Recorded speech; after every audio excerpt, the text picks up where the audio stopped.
Hello students, good morning. मैं हूं yes money, आप सारे स्टूडेंट्स का फिजिक्स टीचर। और मेरे डियर स्टूडेंट्स, आज हम लोग 2021 के लिए बोर्ड के लिए जो बिहार बोर्ड की ओर से ऑफिशियल मॉडल पेपर जारी किया गया है उसके फिजिक्स का ऑब्जेक्टिव का सॉल्यूशन देखेंगे। ध्यान दीजिएगा, फिजिक्स का सॉल्यूशन देखेंगे। चैनल को सब्सक्राइब करके बेल आइकन जरूर क्लिक कीजिएगा ताकि केमिस्ट्री मैथ सबका सॉल्यूशन आने वाला है। और यहां जो यूट्यूब पर मैं ऑब्जेक्टिव का सॉल्यूशन डाल रहा हूं ना, इसमें ज्यादा डिटेल में नहीं जाऊंगा, मैं आंसर बताऊंगा। जो क्वेश्चंस मुझे लगेगा कि बहुत सारे स्टूडेंट्स को नहीं पता होगा, सिर्फ उसी का मैं डिटेल जाऊंगा। जो इजी वाले क्वेश्चंस होगा उसका क्लिक करके या टिक करके मैं निकलते जाऊंगा आगे। हाँ, डिटेल सॉल्यूशन चाहिए तो हम लोग का एमिंग हाई ऐप तो जिंदाबाद है ही। जब आप प्ले स्टोर से एमिंग हाई ऐप इंस्टॉल करेंगे, अंदर जाएंगे, स्टोर टैब पे क्लिक करके या ऐप कैसे इंस्टॉल करना उसका भी लिंक मिल जाएगा डिस्क्रिप्शन में। तो अगर आप अंदर जाएंगे तो आपको डिटेल पता चल जाएगा सॉल्यूशंस। जो ऑब्जेक्टिव का हम लोग का कोर्स है उसके अंदर जाएंगे तो डिटेल्ड ऑब्जेक्टिव का सॉल्यूशन रहेगा। और हाँ, कमेंट बॉक्स में कमेंट करके जरूर बताइए क्या सब्जेक्टिव का भी सॉल्यूशन चाहिए, क्या सब्जेक्टिव के सॉल्यूशंस का भी पीडीएफ चाहिए, तो जरूर बताइए। वीडियो को लाइक करके फैला दीजिए। तो मेरे स्टूडेंट्स, लगातार इतने दिनों से मैं आप लोगों को मदद किया हूं, फैला दीजिए पूरे हर जगह इसको। ओके, तो आई होप कि आप इसे जरूर शेयर करेंगे, वीडियो को लाइक करेंगे। हम लोग चलते हैं ऑब्जेक्टिव के क्वेश्चन पर। हाँ, कुछ ऑब्जेक्टिव क्वेश्चन में थोड़ा सा मिस्टेक है, उसके बारे में भी बात करूंगा। लास्ट तक देखिएगा क्लास को। मार्किंग स्कीम तो आप लोग को पता ही हो गया, उस पर मैं चलूंगा नहीं कि 35-70 ऑब्जेक्टिव आएंगे, उसमें 35 आप लोग को बनाना, उस पर मैं नहीं जाऊंगा। सब्जेक्टिव क्वेश्चन चाहिए होगा तो जरूर बताइएगा। चलिए, सबसे पहला ऑब्जेक्टिव क्वेश्चन से हम लोग स्टार्ट करते हैं। सबसे पहला ऑब्जेक्टिव क्वेश्चन देखिए, आवेशित समतल चालक के नजदीक विद्युत क्षेत्र होता है, यानी electric field near a charge conducting plate. ध्यान दीजिएगा, चार्ज कंडक्टिंग अगर कोई प्लेट है तो उसके नजदीक में जो इलेक्ट्रिक फील्ड होता है मेरे बच्चे, वो sigma by epsilon 2 epsilon not होता है। ध्यान दीजिएगा, अगर कोई चार्ज कंडक्टर है, चालक है, तो उसके सतह पर सिग्मा बाई एप्सिलॉन नॉट होता है।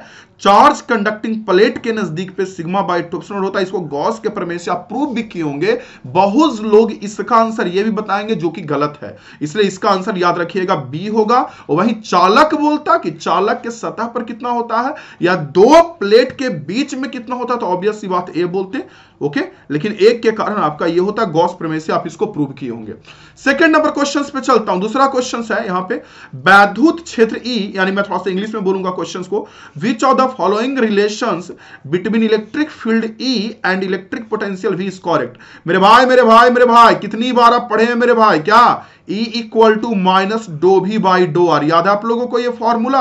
और इसी को अगर एक वेरिएशन में सिर्फ एक और वेरिएशन इलेक्ट्रिक फील्ड का हो तो माइनस डी भी बाई डी आर बोल सकते हैं। पोटेंशियल का डिफरेंशिएशन, इंटीग्रेडियंट, जो पोटेंशियल का इंटीग्रेडियंट हमारा इलेक्ट्रिक फील्ड होता है। कितनी बार मैंने डिटेल कोर्स में एमिंग हाई पे पढ़ाया है, आप इतना जान लीजिए ना कि सारा का सारा ऑब्जेक्टिव मैं पढ़ा चुका हूं।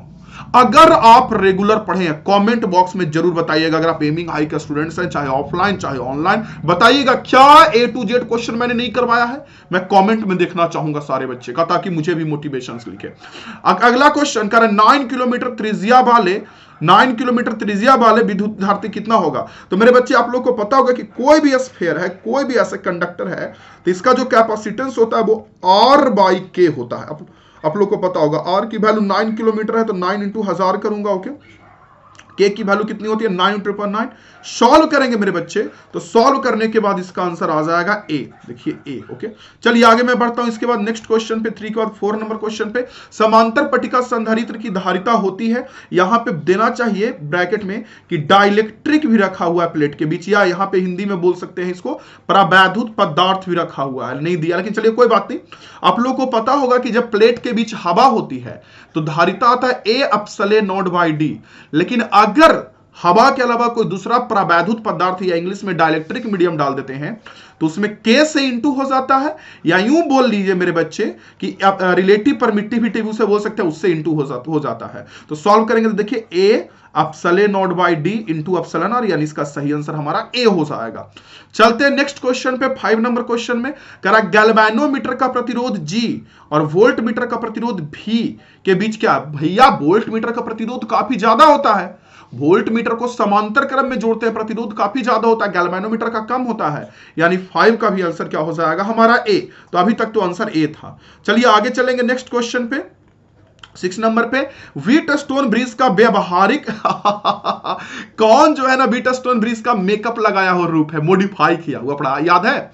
मैं कहा था कि व्हीटस्टोन ब्रिज के जरिए रेजिस्टेंस मेजर करने में, प्रतिरोध को नापने में बहुत तकलीफ होगी, इसलिए क्योंकि बार बार रेजिस्टेंस बदलना पड़ेगा, इसलिए इसी को हम लोग थोड़ा मॉडिफाई करके बना देते हैं मेरे बच्चे मीटर ब्रिज। और मीटर ब्रिज से आसानी होता, बस तार को खिसकाओ और रेजिस्टेंस मेजर कर लो, अगर आपको याद होगा तो इसका सही आंसर हो जाएगा सी।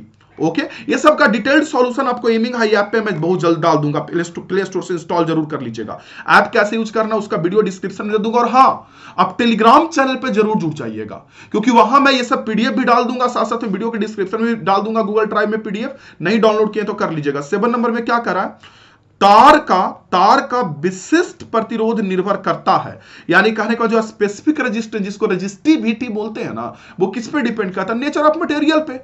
वो तो अलग अलग लोहा का अलग, एल्युमिनियम का अलग, मटेरियल का जो नेचर होता है, पदार्थ की प्रकृति, उस पर निर्भर करता है। ऑप्शन डी हो जाएगा। 8 नंबर, किरचॉफ के बिंदु नियम में निम्नलिखित में कौन सी राशि संरक्षित होती है?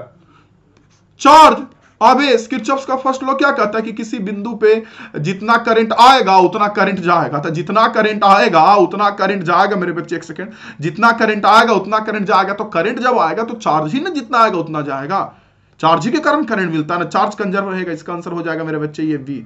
चलते हैं आगे के नेक्स्ट क्वेश्चन पे। 8 के बाद 9 नंबर में कह रहा है धारावाही चालक के अंदर इलेक्ट्रॉन की गति। हाँ देखिए है क्या ना कि 9 नंबर बहुत सारे लोगों को कंफ्यूज करेगा, देखिएगा। अब देखिए क्या होता है, धारावाही चालक के अंदर रियली में जो इलेक्ट्रॉन की गति होती है ना, वो ड्रिफ्टिंग होती है, वो ड्रिफ्टिंग वेलोसिटी होती है, ड्रिफ्टिंग, अब मंदी जिसे बोलते हैं उस तरह से। लेकिन कहने का मतलब क्या हो गया मेरे बच्चे, देखिए मैं आपको समझाता हूं आगे, please wait. Yes students, drifting, और ड्रिफ्टिंग को इंग्लिश में बोलते हैं अपसरित। क्या बोलते हैं? अपसरित। और देखिएगा तो ऑप्शन में कहीं भी आपको अपसरित नहीं दिख रहा है, देख लीजिए, कहीं भी ऑप्शन में आपको अपसरित दिखाई नहीं दे रहा है। समझ रहे हैं मेरी बातों को मैं क्या कर रहा हूं?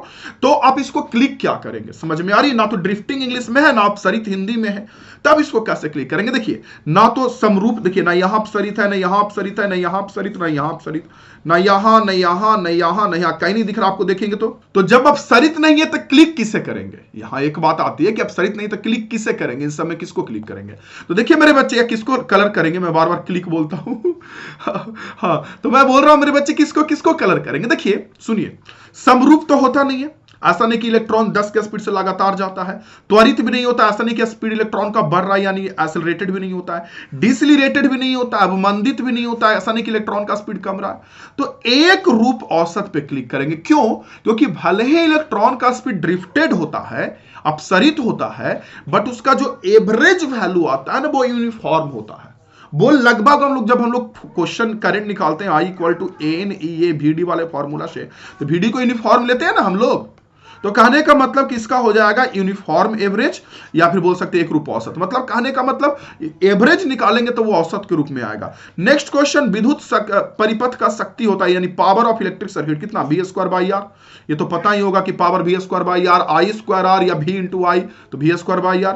आगे चलेंगे 11 में, तो चुंबकीय क्षेत्र में रखने वाला चुंबकीय क्षेत्र में गतिशील आवेश पर बल कितना लगता है? कितना लगता है? आसान है, डिटेल कोर्स में चिल्ला चिल्ला के पढ़ाया हूं कि जब कोई चार्ज को फेंकते हैं चुंबकीय क्षेत्र में तो फोर्स लगता है QVB sin θ। हाँ यार आज जी, तो जब फोर्स लगता है मेरे बच्चे, चिल्ला चिल्ला के पढ़ाया कि QVB sin θ फोर्स लगता है, इसी को वेक्टर के रूप में कैसे लिख सकते हैं? Q × V × V। मैं सब नोट्स में करवाया हूं, नोट्स में ऑलरेडी आपके पास होगा। इसका आंसर हो जाएगा ये। और हाँ कहूंगा कि जो जूनियर होंगे ना, जिनको नेक्स्ट ईयर एग्जाम देना होगा, वो प्लीज एमिंग हाई ऐप पे जाके एक बार जरूर पढ़िएगा, एक बार जरूर पढ़िएगा। ऑफिस के नंबर जो स्क्रीन पे वगैरह पे कहीं दिख रहा होगा उस पे कॉल कीजिएगा, या यूट्यूब या एमिंग हाई ऐप पे भी दिखेगा, वहां भी कांटेक्ट कीजिएगा। टेलीग्राम में जरूर जुड़ जाइएगा, डिस्क्रिप्शन में लिंक दे दूंगा, ताकि वहां पे पूरा वीडियोस वगैरह शेयर कर सकूं। चुंबकीय फ्लक्स का मात्रक होता है रट्टे वाला बच्चा को तो पता ही है वेबर, अब पढ़ने वाला को भी पता है कि चुंबकीय फ्लक्स क्या होता है, BA cos θ या B.A बोल लीजिए। तो B चुंबकीय क्षेत्र का टेस्ला, एरिया का मीटर स्क्वायर, क्षेत्रफल का मीटर स्क्वायर, और टेस्ला मीटर स्क्वायर को क्या बोलते हैं, वेबर। तो पढ़ने वाला को भी पता है, रटने वाला को भी क्वेश्चन पता है, हार्ड क्वेश्चन है नहीं। 13 में, जिस परिपथ में सिर्फ प्रतिरोध, उसका शक्ति गुणांक कितना होगा? जब परिपथ में सिर्फ प्रतिरोध होता है तो जो हमारा मेरे बच्चे फाई होता है, फेज डिफरेंस जिसे बोलते हैं कलांतर, उस फाई का मान होता है 0 डिग्री। सुनिएगा, फाई मान होता है 0 डिग्री, लेकिन आपसे शक्ति गुणांक कहा जा रहा है। शक्ति गुणांक किसको बोलते हैं? कॉस फाई को। तो कॉस 0 की वैल्यू निकालूंगा तो कितना 1 ना, फाई हमारा 0 है तो कॉस 0 पुट करूंगा, कॉस 0 की वैल्यू कितनी हो जाएगी 1। तो 13 का आंसर यहां क्या हो जाएगा मेरे बच्चे? ए हो जाएगा। ओके 14 में चलूंगा, प्रत्यावर्ती धारा का मूल वर्ग मान होता है क्यों? कौन नहीं जानता है? आई आरएमएस। आई आरएमएस क्या होता है? आई नॉट बाई रूट 2। शिखर मान जो होता है मैक्सिमम वैल्यू, पीक वैल्यू, उसमें रूट 2 से डिवाइड कर देते हैं। ओके तो इसका आंसर हो जाएगा शिखर मान बाई रूट 2, 14 का शिखर मान बाई रूट 2। एक सेकंड स्टूडेंट्स, यस।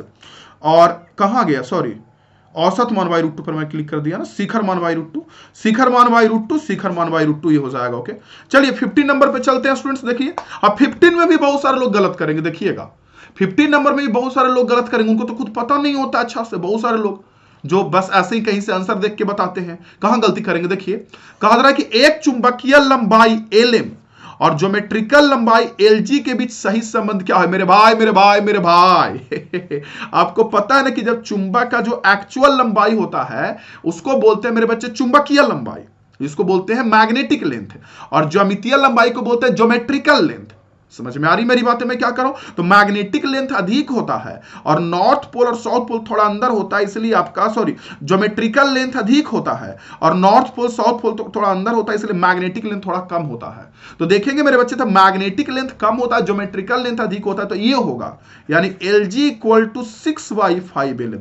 कभी कभी ऑप्शन में इसी को पलट कैसे भी लिखा रहेगा, LM इक्वल टू कितना हो जाएगा? 5/6 LG।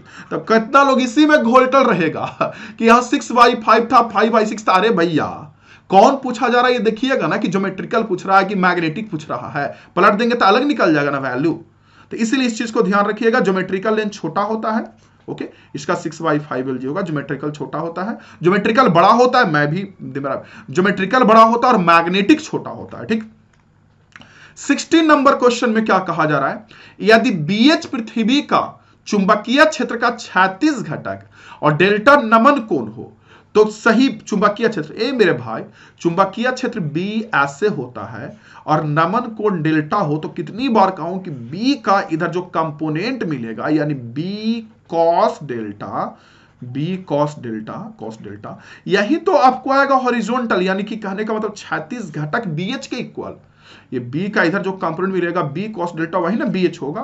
तो यहां से B की वैल्यू निकालेंगे तो V की वैल्यू कितनी आ जाएगी? निकाल लीजिए कितना आ जाएगा? BHY यही तो हो जाएगा, सॉरी BHY cos डेल्टा यही तो हो जाएगा, BHY cos डेल्टा। तो 16 का सही आंसर देखेंगे मेरे बच्चे, तो 16 का सही आंसर हमारा हो जाएगा ए। चलते हैं 17 नंबर पे, देखिएगा एक सेकेंड, कभी कभी बोलने में मिस्टेक हो जाता तो माफ कीजिएगा, इंसान हूं मैं। चुंबकन तीव्रता क्या होता है? क्या होता है चुंबकन तीव्रता? पहले चुंबकन तीव्रता की इकाई पूछे, पहले चुंबकन तीव्रता होता क्या है? मैग्नेटिक डायपोल मोमेंट, यानी मैग्नेटिक डायपोल मोमेंट। अब आई क्या होता है? वॉल्यूम, यही ना होता है यूनिट वॉल्यूम में आयतन। आपका जो चुंबकीय द्विध्रुव आघूर्ण डिवाइडेड बाई आयतन, यही तो होता है। तो चुंबकीय द्विध्रुव आघूर्ण का मात्रक क्या होता है? एम्पियर मीटर स्क्वायर, और आयतन का क्या होता है? Metre cube. तो मीटर स्क्वायर से 2 मीटर कट जाएगा, नीचे में 1 मीटर बच जाएगा, तो एम्पियर बाई मीटर बोलिए या एम्पियर पर मीटर बोलिए। इसका आंसर 17 का क्या हो जाएगा? सी हो जाएगा। समझ रहे हैं? चलिए 18 पे आते हैं, जल्दी जल्दी सारा क्वेश्चंस कर देते हैं। 18 नंबर पे आते हैं। 18 में क्या करा? चुंबकीय या म्योत्तर मैग्नेटिक मेरिडियन क्या है? वर्टिकल प्लेन होता है। ये तो पढ़े होंगे ना, geometrical meridian, magnetic meridian, angle of inclination, angle of declination, ये सब तो सुने ही होंगे आप। नमन कोण और बहुत सारा जो चीज होता है। ओके चलिए, सामान्य संयोजन में सरल सूक्ष्मदर्शी की आवर्धन क्षमता। समान संयोजन पहले होता क्या है? जब इमेज को डी पे बनाए, सरल सूक्ष्मदर्शी के द्वारा आप वस्तु को नजदीक में देखते हैं ना, दूर वाले तो करके देखते नहीं है, तो नजदीक में करके देखते हैं। तो जब इमेज डी पे बने, और जब इमेज डी पे बने तो आप लोग को पता है कि 1 + d/f होता है, एक होता है अनंत पे बनता है प्रतिबिंब, तो d/f होता है magnifying power. Okay magnifying power की वैल्यू मेरे बच्चे d/f होता है। आवर्धन क्षमता हमारा d/f होता है, अनंत पे बनता है तब। लेकिन अगर मान लीजिए नॉर्मल एडजस्टमेंट की बात कर रही है, यानी इमेज डी पर बनेगा, तो 1 + d/f होता है। इसका आंसर ये हो जाएगा। नेक्स्ट क्वेश्चन 20 नंबर, सामान्य आंख लेंस की ये तो आसान है, इसे तो आप मतलब रट्टे वाला क्वेश्चन है। जो हमारा नॉर्मल आई होता है, इसका फोकल लेंथ लगभग 1.8 सेंटीमीटर 2 सेंटीमीटर ऐसे रहता है। अलग अलग जगह थोड़ा बहुत अलग अलग मिलेगा, तो उतना तो वेरिएशन लेके चलना पड़ेगा आपको। चलिए 21 पे चलते हैं। 21 का सही आंसर क्या होगा? 1 सेकंड। हीरा का क्रांति कोण सबसे कम, इसलिए सबसे चमकीला होता है, 24 डिग्री कुछ। सही बोल रहा हूं ना मेरे बच्चे? 21 का ए। 22 पे चलता हूं, 22 कहीं देखिए, कहीं बोलने में मुझसे गलती हो जाएगा तो माफ कीजिएगा। दो संपर्कित उत्तल लेंस का समतुल्य lens, the equivalent lens of two convex lens in contact. तो दो कॉन्वेक्स लेंस को कॉन्टैक्ट में रखेंगे तो इक्विवेलेंट क्या होगा? कॉन्वेक्स ही रहेगा। अगर हम लोग उत्तल को कांटेक्ट में रखेंगे तो उत्तले ना आएगा, इसका भी एफ पॉजिटिव, इसका भी एफ पॉजिटिव। और अगर हम लोग एफ इक्विवेलेंट अगर निकाल लें तुल्य लेंस, तो 1/f1 + 1/f2 निकालूंगा तो f1 f2 दोनों पॉजिटिव ना है, इसका भी f1 f2 पॉजिटिव ना, आंसर पॉजिटिव ही आएगा ना, ए इसका आंसर हो जाएगा। 23 प्रकाशिक तंतु ऑप्टिकल फाइबर किस पे वर्क करता है? TIR पे, टोटल इंटरनल रिफ्लेक्शन। जो ऐसे करके लाइट भेजा जाता है प्रकाशिक तंतु के जरिए, TIR करंट टकरा टकरा टकरा टकरा टकरा टकरा पहुंचता है, पता है ना। ऑप्टिकल फाइबर के अंदर वाले पार्ट को कोर बोलते हैं और बाहर वाले पार्ट को क्लैडिंग बोलते हैं। ये सब तो मैं डिटेल में पढ़ाया हूं आप लोगों को। तो खैर प्रकाशिक तंतु जो वर्क करता है वो पूर्ण आंतरिक परावर्तन पे काम करता है। 24 सामान्य आंख के लिए स्पष्ट दृष्टि का न्यूनतम दूरी। ये सब क्वेश्चन देखकर हंसी आता है। कितना होता है? 25 सेंटीमीटर। बचपन से आप पढ़ते होंगे, 10th में पढ़े होंगे ये चीज, 25 सेंटीमीटर।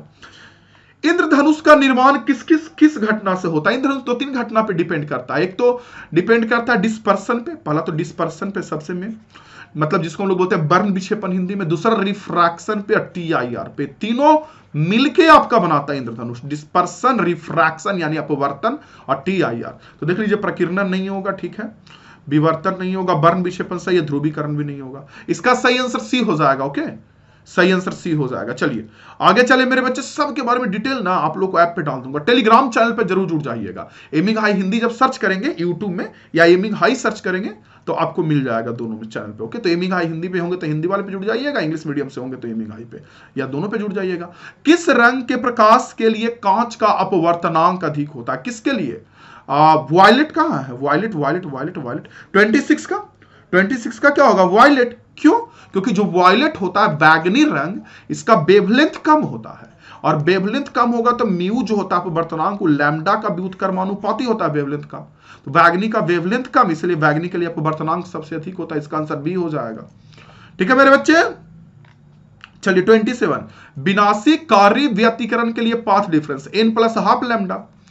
कितनी बार कहा हूं कि आपका रचनात्मक व्यतिकरण के लिए n लैम्डा, विनाशी व्यतिकरण के लिए n + ½ लैम्डा। ये हो जाएगा n + ½ लैम्डा नहीं है, 2 को अंदर भेजिए ना, ये जो 2n + 1 λ/2 है, इस 2 को अंदर भेजिए तो 2n/2 + 1/2 लैम्डा सॉल्व करेंगे तो 2 से 2 कट जाएगा, n + ½ लैम्डा आ जाएगा। सेम चीज तो है ये, आंसर इसका बी हो जाएगा। ओके, जो हमारा डिस्ट्रक्टिव इंटरफेरेंस होता है उसके लिए पाथ डिफरेंस हमारा n + ½ लैम्डा होना चाहिए, यानी 2n + 1 λ/2।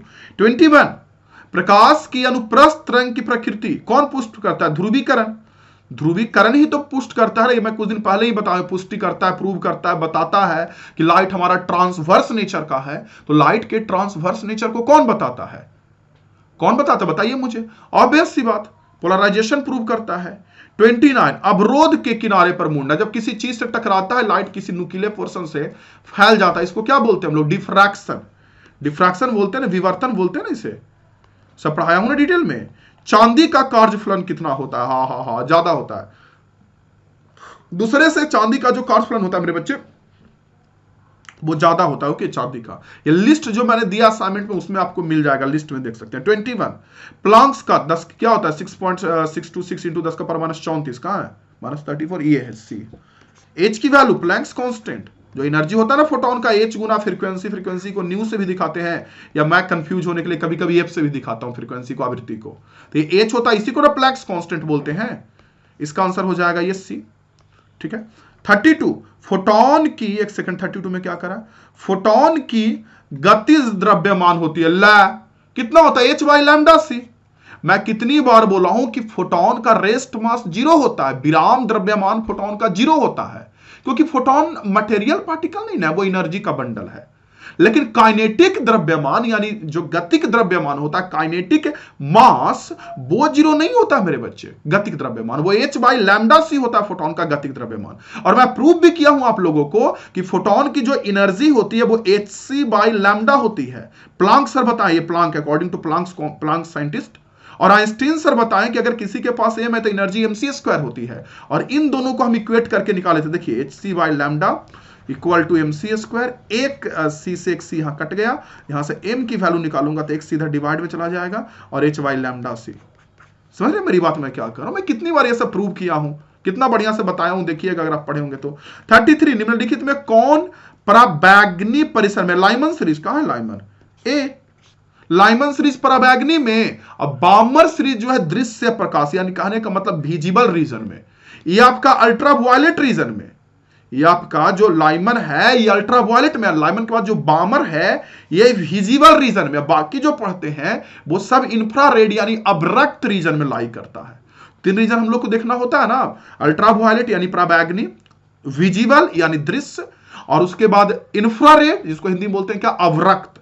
ओके, तो लाइमन है हमारा पराबैंगनी में, बामर जो है हमारा, ठीक है, बामर है हमारा विजिबल में।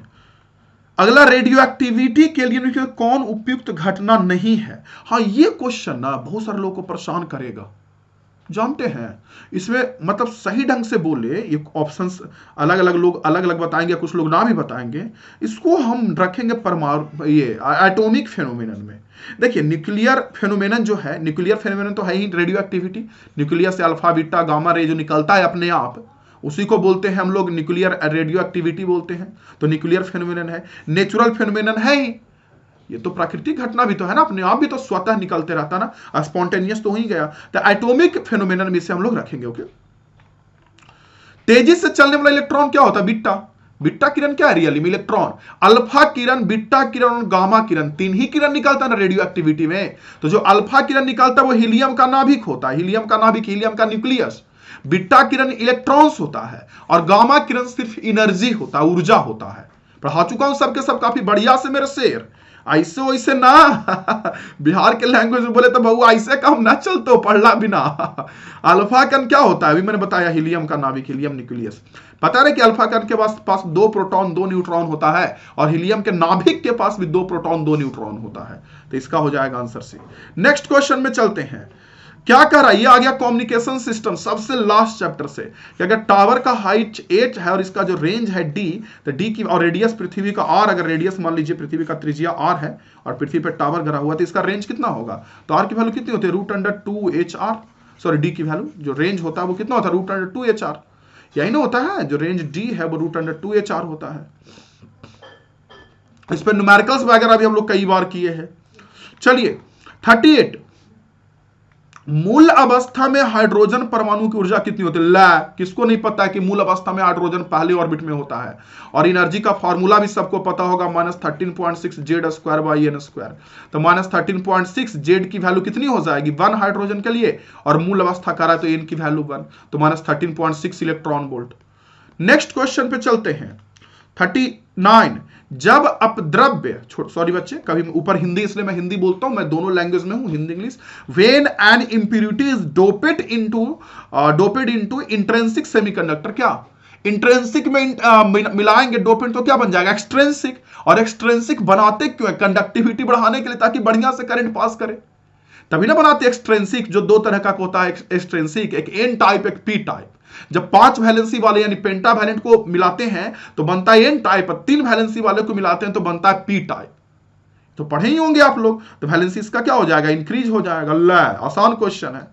जब हम लोग इंट्रिंसिक में बाहर से डोपेंट मिला रहे हैं या नैस अर्धचालक में बाहर से अपद्रव्य मिला रहे हैं, तो जो बनता है सेमीकंडक्टर, उसकी कंडक्टिविटी बढ़ जाती है ना, बढ़ाने के लिए ही मिलाते हैं ना। पढ़े होंगे ना किस्सा कहानी जैसा बढ़िया से, इसमनी सर से फिजिक्स, मजा आया होगा। चलिए, नॉर गेट का बुलियन व्यंजक, नॉर गेट, और गेट का क्या होता है A+B, और गेट का होता है A+B। नॉर करने के लिए इसी के ऊपर लाइन दे देंगे, रिवर्स करेंगे, नॉट लगा देंगे, तो इसका आंसर C। जैसे भाई नॉर न बोल के नैंड बोलता, नैंड, NAND, नैंड। तो एंड का क्या होता है, एंड का A.B, और आगे लगा दिया है N यानी नॉट लगा दिया है, तो ऊपर बार हो जाता। ये नैंड का हो गया और ये हमारा नॉर का हो गया। देखिए ये हमारा नॉर का हो गया। क्लियर। चलिए नेक्स्ट क्वेश्चन में क्या करा है, अर्ध तरंगी दिष्टकारी में 50 हर्ज के निवेश की आवृत्ति के लिए निम्नलिखित में कौन सही है। ओहो, तो 50 हर्ज होगा, और क्या, यह हाफ वेव रेक्टिफायर के लिए कह रहा है ना। देखिए ना, हाफ वेव, तो हाफ वेव रेक्टिफायर में अगर इनपुट जा रहा है 50 हर्ज का, तो आउटपुट भी मिलेगा 50 का। हाँ, फुल वेव रेक्टिफायर बोलता ना, और वहां इनपुट अगर 50 हर्ट्ज जाता, यहां अर्ध तरंगी दृष्टिकरण में नहीं बल्कि पूर्ण तरंगी में बोलता, तो अगर इनपुट 50 जाता तो आउटपुट 100 मिलता। तो याद रखिएगा कि हाफ वेव रेक्टिफायर जो है इसमें इनपुट की फ्रीक्वेंसी 50 हर्ट्ज, आवृत्ति 50 हर्ट्ज है, तो आउटपुट भी 50 हर्ट्ज। अगर फुल वेव रेक्टिफायर बोलता तो 100 हर्ट्ज। ओके। 42 द्विधारी संख्या इतना को दशमलव में बदल लीजिए यहां 0 1 2 3 4 करके आप लोग को बदलना ही आता होगा, और नहीं भी बदलने आता तो कोई बात नहीं, मैं हूं ना आपके साथ। मैं आपको एक वीडियो बना के सिखा दूंगा, कि कैसे बदला जाता है। 2 मिनट का वीडियो होता है। कमेंट बॉक्स में कमेंट कर दीजिएगा ताकि याद रहे हम लोगों को, और आप लोग तो प्यार सपोर्ट हमेशा करते ही हैं। एक इलेक्ट्रॉन पे चार्ज कितना होता है ये मैं नहीं बताऊंगा, एक इलेक्ट्रॉन पे चार्ज कितना होता है। इससे आसान क्वेश्चन थोड़ी ना आपको मिलेगा 43 का।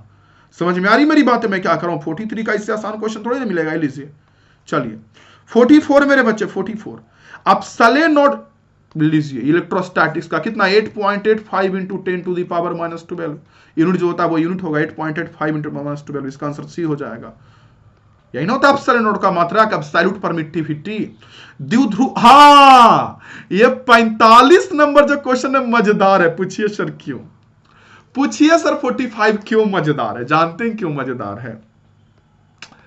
देखिए द्विध्रुव आघूर्ण के निम्नलिखित में कौन सा सही? समझ देखिए द्विध्रुव आघूर्ण का मात्रा क्या होता है। पहले द्विध्रुव आघूर्ण यानी जो इलेक्ट्रिक डायपोल मोमेंट होता है वो होता क्या? डायपोल मोमेंट बताइए तो। डायपोल मोमेंट होता है चार्ज इनटू डिस्टेंस, यस और नो? तो चार्ज का मात्रक होता है कूलम्ब, डिस्टेंस का मीटर, इसलिए यूनिट होता है कूलम्ब मीटर। और मैं कई बार अपने वीडियो में मजाक के तौर पे बोला हूं कि बहुत सारे लोग इस कूलम्ब मीटर को सेंटीमीटर ही बोलते हैं, और हे भगवान हो ही गया। इस बिहार बोर्ड के मॉडल देखो, इंग्लिश में बड़ा सी लिखना चाहिए, बड़ा सी कूलम्ब मीटर, देखो कूलम्ब मीटर बड़ा में, और हिंदी में सेंटीमीटर लिखा गया है। कितने लोग इस लोच्चा में पढ़ते हैं। मैंने अपनी कई बार वीडियो में बोला है कि बहुत सारे लोग यूट्यूब पे ऐसे पढ़ाने के लिए आ जाते हैं कि उनको कूलम्ब मीटर और सेंटीमीटर का अंतर नहीं पता होता है, और यहां भी वही गलती है। तो खैर कह रहा द्विध्रुव आघूर्ण का, और मैं बता दूं कि द्विध्रुव आघूर्ण का मात्रक जो कूलम्ब मीटर है ना, तो उसका एक और यूनिट होता है डिवाई।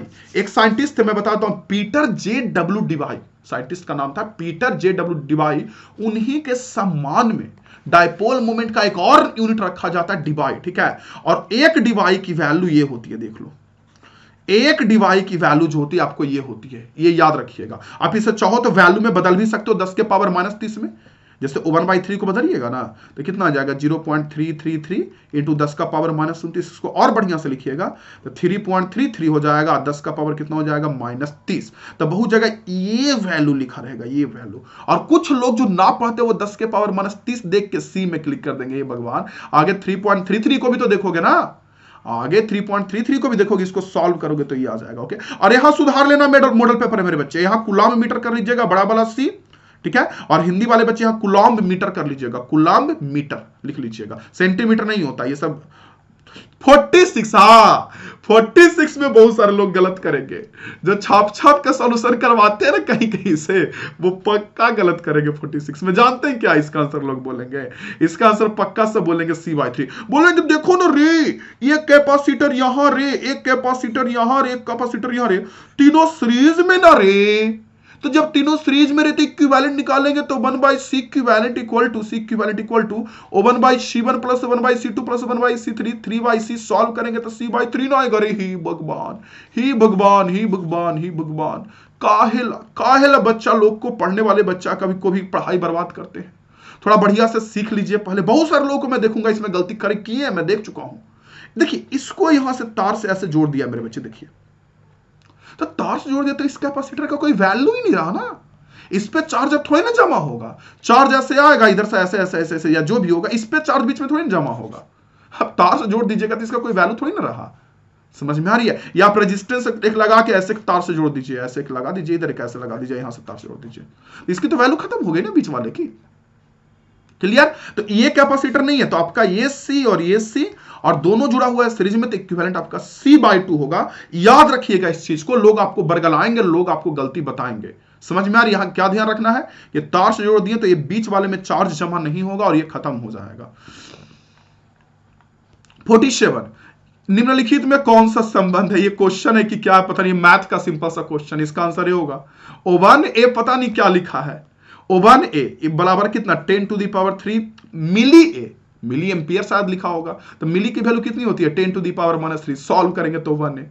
ये मैथ का क्वेश्चन है, क्या है O1 एम्पियर, अगर ए को एम्पियर मान ले तो, हालांकि लिखा नहीं कि क्या है, फिर भी तो 10⁻³ मिली एम्पियर नहीं होगा क्या, देखिए ना 10⁻³ या मिली की वैल्यू 10⁻³ एम्पियर काट के आ जाएगा 1 एम्पियर। ये तो मैथ हो गया, इसमें फिजिक्स का क्या जरूरत है। चलिए कौन सा संबंध है, ये रिले वाला आप लोग को पता होगा, ये सॉरी धारा घनत्व क्या होता है, करंट बाय एरिया पढ़ाया हूं ना, करंट के पहले क्लास में ये चीज मैं पढ़ाया हूं, इलेक्ट्रिक करंट के पहले क्लास में, कि धारा घनत्व होता है वो एक एकांक क्षेत्रफल से जो करंट पास करता है उसको बोलते हैं धारा घनत्व, पहला दूसरा क्लास में मैंने पढ़ाया हूं। रेजिस्टेंस क्या होता है, rho into L by A, R equal to क्या होता है रेजिस्टिविटी रो या स्पेसिफिक रेजिस्टेंस रो, तार का लेंथ इंटू एरिया, 9th-10th में भी पढ़े होंगे ये। ओके, तो खैर इसका आंसर जो हो गया वो कौन हो गया, ए हो गया ऊपर वाले का, और नीचे वाले का 49 का। 1 सेकंड स्टूडेंट्स, इसका आंसर ये हो गया 49 की अगर मैं बात करूं तो 49 का होगा रो इंटू एल बाई ए, यानी इसका सही आंसर हो जाएगा बी। चलिए नेक्स्ट क्वेश्चन पे चलता हूं मेरे बच्चे। चित्र में आई का ये किरचॉफ्स के नियम से निकल रहा है, क्या कहता है किरचॉफ्स का दूसरा नियम, जितना करंट आ रहा है उतना आ जाएगा।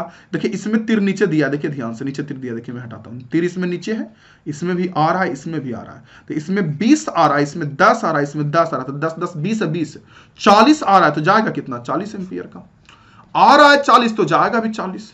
और ये फिगर देख के ना मुझे हंसी आ रही है कि पता नहीं रेजिस्टेंस का फिगर कितना बढ़िया से बना है, कोई एक अच्छे से फिगर बनाने वाला आदमी को रख लेते तो वो इस तरह से ऐसे फिगर बना देता, कोई भी एक अच्छा आदमी रख लेते तो, मतलब लग रहा है ना माउस से लगता है बनाया गया, माउस के जरिए कौन सा रेजिस्टेंस।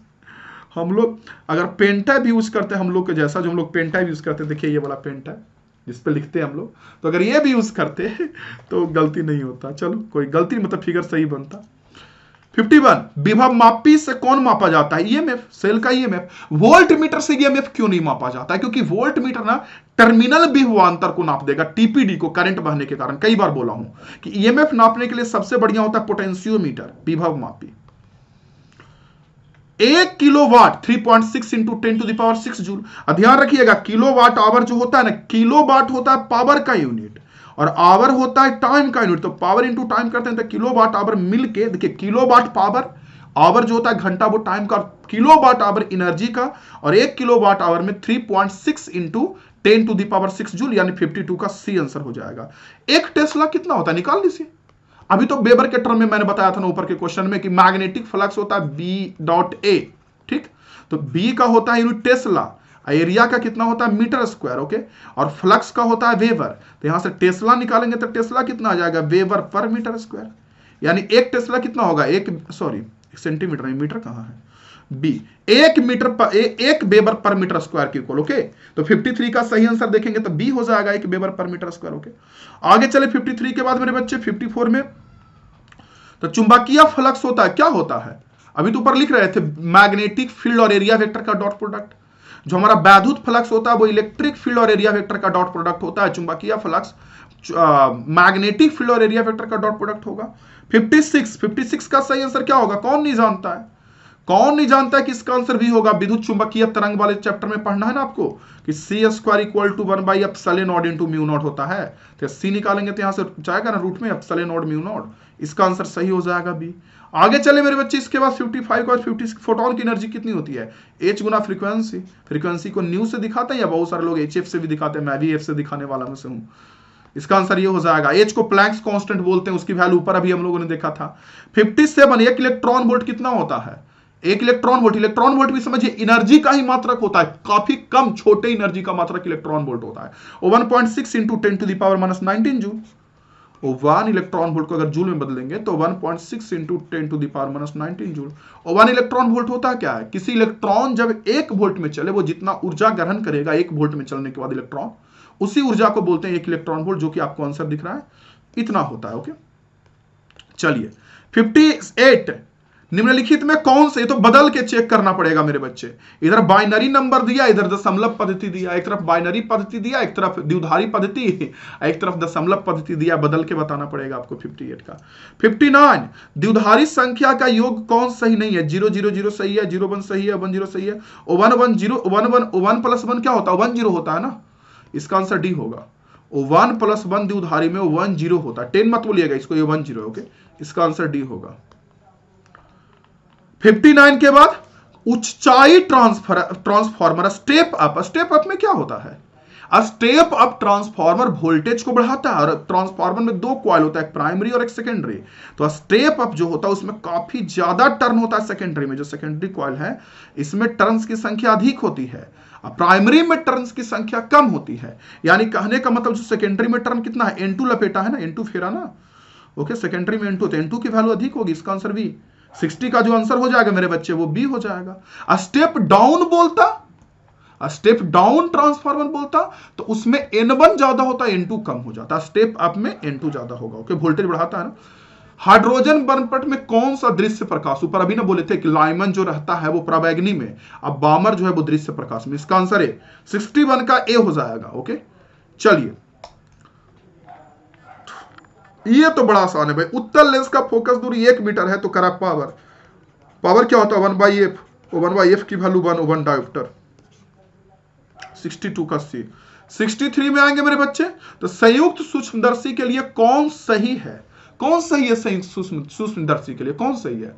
संयुक्त सूक्ष्मदर्शी में जो दूसरका वाला लेंस होता है जिसको हम लोग आईपीस बोलते हैं, इंग्लिश में नेत्रिका बोलते हैं। नेत्रिका एक पहला लेंस हुआ ये, और ये दूसरा। तो नेत्रिका का फोकस दूरी ज्यादा ना होता है संयुक्त सूक्ष्मदर्शी सही है, हमको लगा दूरदर्शी है, तो इसमें नेत्रिका का ज्यादा ना होता है फोकस दूरी। वहीं दूरदर्शी में ये जो है आपका वस्तुनिष्ठ जिसको ऑब्जेक्टिव बोलते हैं, इसका ज्यादा होता है फोकस दूरी, लेकिन सूक्ष्मदर्शी में इसका ज्यादा होता है नेत्रिका का। देख लीजिए इसका आंसर कौन हो जाएगा? बी हो जाएगा। 63 का बी हो जाएगा। 64 पे चलते हैं, क्या करें? पतले प्रिज्म, ये तो मैंने प्रूव भी किया है। क्या पतले प्रिज्म के कितना होता है? a इंटू म्यू माइनस 1, यही ना होता है। जो आप लोग फॉर्मूला पढ़े होंगे, mu equal to sine minimum deviation plus a/2 divided by sine a/2। इसी को ना आगे बढ़ाने पे ये आंसर आया था, इसी को आगे बढ़ाए थे तो ये आ गया था। नेक्स्ट क्वेश्चन, प्रकाश के अपवर्तन में निम्नलिखित में कौन सी राशि नहीं बदलती? आवृत्ति। बाकी वेग वगैरह तो सब बदल ही जाता है, तीव्रता वगैरह बदल ही जाता है। एक माध्यम से दूसरे माध्यम में प्रकाश जाता है तो वेग, तीव्रता ये सब बदल जाता है ना, आवृत्ति नहीं बदलती है क्योंकि वो स्रोत पर निर्भर करता है, सोर्स पे। अगला, हवा में प्रकाश का वेग भी है। अब पानी में, ये तो बच्चा बता देगा जी कि पानी में कम होगा क्योंकि पानी हमारा डेंसर मीडियम है, सघन माध्यम है। एयर में हमारा प्रकाश का वेग अधिक होगा, यानी एयर में अधिक होगा। इसका 66 का सही आंसर हो जाएगा हमारा बी। 67 देखते हैं, 67 चला 67।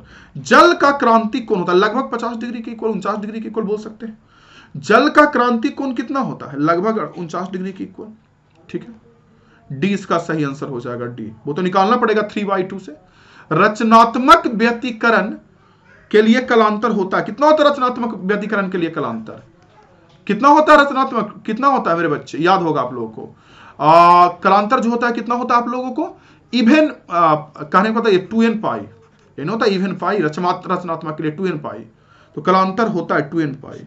बाकी ये तो भी नहीं हो गया, ये भी नहीं होगा, n+1 भी इवन और दोनों आ जाएगा इसमें भी इवन और दोनों। इसका आंसर ए हो जाएगा, ए। इसका सही आंसर ए हो जाएगा ना। रचनात्मक के लिए 2n पाई, अब विनाशी के लिए 2n+1 पाई। सुने होंगे ना, ऑड पाई, विषम वाला पाई। चलिए 69 नंबर। अब आ गया धीरे धीरे करते करते लास्ट क्वेश्चन में। मैं आपसे एक क्वेश्चन पूछूंगा, क्या आप इस वीडियो को शेयर करेंगे? क्या मुझे मोटिवेट कर सकते हैं? जरूर करेंगे मेरे लॉयंस, मेरे शेर, मेरे बहादुर। जितना भी ग्रुप्स है ना, शेयर कर दीजिए, फैला दीजिए। आप फैला दीजिए सारे ग्रुप्स में, समझ रहे हैं ना। सपोर्ट करना मेरा काम है। करा कि क्वेश्चन में इसका आंसर डी हो जाएगा। आप लोग रिले वगैरह का सुने होंगे, थ्योरी वगैरह जो भी। 69 का, कांच के समांतर सतह की फोकस दूरी कितनी होती है? अनंत। ऑब्वियस सी बात, अनंत ही ना होगा। कांच का समांतर सतह है तो इसमें अगर कोई किरण आएगा तो सीधा पार कर जाएगा, सीधा पार करेगा मतलब अनंत पे जाकर कटेगा। फोकस दूरी किसको बोलते हैं? जैसे मान लीजिए ऐसे कोई किरण आता है तो जहां पे कटता है जितनी दूरी पर, इसी दूरी को ना बोलते हैं फोकस दूरी।